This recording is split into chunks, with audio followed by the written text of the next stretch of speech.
जय गुरुदेव दत्त श्री महागणाधिपतये नमः श्री महासरस्वत्यै नमः आदिशंकराचार्य गुरवे नमः दत्तात्रेय स्वामिने नमः जगन्माता कनकदुर्गायै नमः अस्मद्गुरुपादुकेभ्यो नमो नमः। మనం ఇప్పుడు బ్రహ్మచర్యం యొక్క విశిష్టత తెలుసుకుందాం. బ్రహ్మచర్యం కామన్గా బ్రహ్మచారికి అంటే వివాహం కాకుండా చిన్నపిల్లవాడు అష్టవర్షాత్ 7 ఉపనయనం దగ్గర నుండి ఉన్న బ్రహ్మచారి తనకి వివాహం అయ్యేంత వరకు కూడా 16 ఏటి వరకు కూడా తన బ్రహ్మచారితో సమానం.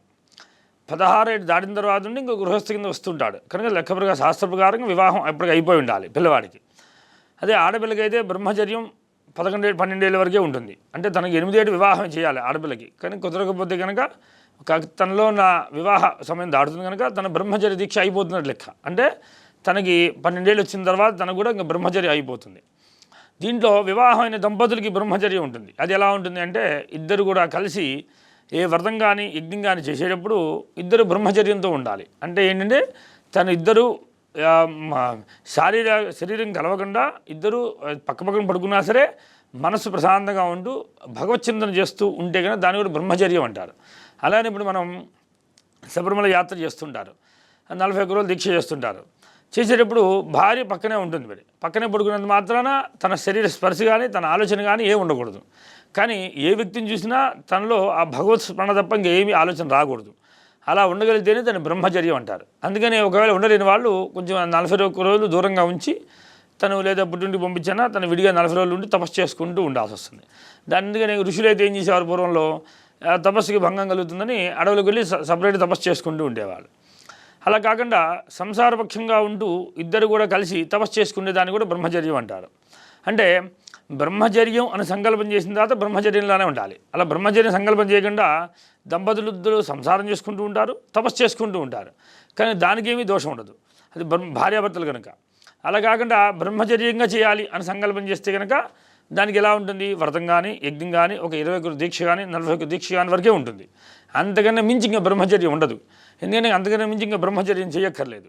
ఆ దీక్ష వరకు చేసేసుకొని ఆ దీక్ష సంకల్పం అయిపోయి దానికి హోమం కానీ లేదా దానికి సంబంధించి శాంతి కానీ చేసి అన్న సంతర్పణ చేసి దానికి ఉపశమనించుకోవచ్చు.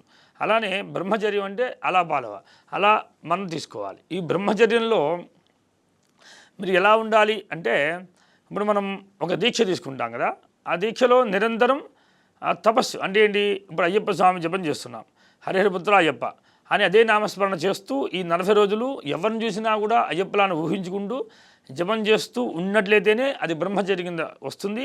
ఆ దీక్ష సత్ఫలితాన్ని ఇస్తుంది. అలానే దుర్గాది యొక్క దీక్ష తీస్తుంటాం, దుర్గాయే నమః అని అమ్మవారిని స్మరణ చేసేటప్పుడు ఒక 40 రోజులు అమ్మవారి దీక్ష తీసుకుంటాం.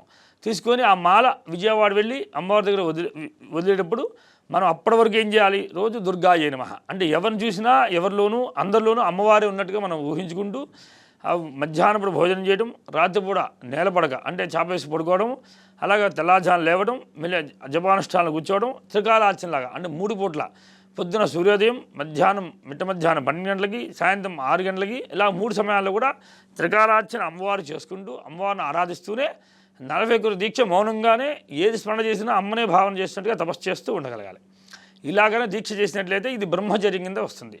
అంతేగాని నేను బ్రహ్మచారిగా ఉన్నాను లేదా నేను గృహస్థులో ఉండి కూడా నేను బ్రహ్మచర్యం పాటిస్తున్నాను అంటూ ఏ దీక్షలోనూ సక్రమంగా చేయకపోతే ఆ దీక్ష ఫలితం అందదు, ఈ బ్రహ్మచర్యం కూడా అందదు. కనుక ఈ బ్రహ్మచర్యంలో ఇంకొక నియమం ఉంది. ఇద్దరు భార్యాభర్తలు కలిసే ఉన్నారు, కానీ బ్రహ్మచర్యంతో ఉన్న మూమెంట్లో పరిస్థితిని చూసి కానీ లేదా వాళ్ళ సంభాషణ కానీ వాళ్ళ నుంచి వెనుగొని మాట వినడం కానీ లేదా స్త్రీలైతే పురుషుల గురించి విషయాలు వినడం కానీ లేదా వాళ్ళ మీద ఆలోచన రావడం కానీ జరిగినా సరే ఈ బ్రహ్మచర్యం దెబ్బతింటుంది. అందుకని బ్రహ్మచర్య యొక్క నియమంలో నిరంతరం కూడా ఏ దేవతని ఇప్పుడు రామనామ జపం చేసే వాళ్ళకి రామస్మరణ, హనుమత్ జపం చేసే వాళ్ళకి ఆ 40 రోజులు హనుమస్మరణ, ఆయన స్మరణ తప్ప ఇంకేమీ తెలియకూడదు. ప్రతి వ్యక్తిలోనూ ఆ దేవతే ఉన్నట్టుగా ఊహించుకుంటూ వాళ్ళలో నమస్కారం చేసుకుంటూ ఉండాలి. ఆ బ్రహ్మచర్య దీక్ష అలాగనగా పొందగలిగినట్లయితే సత్ఫలితాన్ని పొందుతారు. వెంటనే మీరు అనుకున్న కార్యం కూడా 40 రోజుల్లోనే వెంటనే సఫలీకృతం అయిపోతుంది. తద్వారా సుఖంగా ఉండగలుగుతారు. జై గురుదేవ దత్త.